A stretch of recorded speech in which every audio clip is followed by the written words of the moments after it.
রাজধানীর ওয়ারিতে অভিযান চালিয়ে ৩৮.৫ লাখ টাকার দেশি জালনোট ও ৭৭,১০০ ভারতীয় রুপির জালনোট সহ জালনোট তৈরির সরঞ্জাম উদ্ধার করেছে গোয়েন্দা পুলিশ। এই সময় জালনোট চক্রের ২ সদস্যকে গ্রেফতার করা হয়েছে। গ্রেফতাররা হলেন মোহাম্মদ সাইদুর রহমান ও মোহাম্মদ মেহেদী হাসান। পুলিশ জানায়, ঈদ সামনে রেখে বিপুল পরিমাণ জালনোট তৈরি করে বাজারে ছাড়ার প্রস্তুতি নিচ্ছিলেন তারা। অভিযানের সময় তাদের কাছ থেকে বিপুল পরিমাণ জালনোট ছাড়াও একটি সিপিইউ, একটি মনিটর, জালনোট তৈরির প্রিন্টারের ৮টি অব্যবহৃত কালি, ১০০ পিস ফয়েল পেপার ও ২টি মোবাইল ফোন জব্দ করা হয়েছে। সোমবার ডিএমপির উপকমিশনার মোহাম্মদ তালেবুর রহমান এসব তথ্য জানান। তিনি জানান, ১৬ মার্চ দিনগত রাত ৩:৩০টার দিকে ওয়ারী থানার আরকে মিশন রোডের একটি ভবনের ৬ষ্ঠ তলায় অভিযান চালায় ডিবি উত্তরা বিভাগের অবৈধ অস্ত্র উদ্ধার ও মাদক নিয়ন্ত্রণ টিম।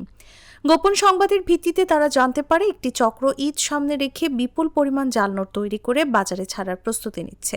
এ তথ্যের ভিত্তিতে অভিযান চালালে পুলিশের উপস্থিতি টের পেয়ে পালানোর চেষ্টা করে জালনোট কারবারি সাইদুর ও মেহেদী। তবে তাৎক্ষণিক অভিযান চালিয়ে তাদের আটক করা হয়।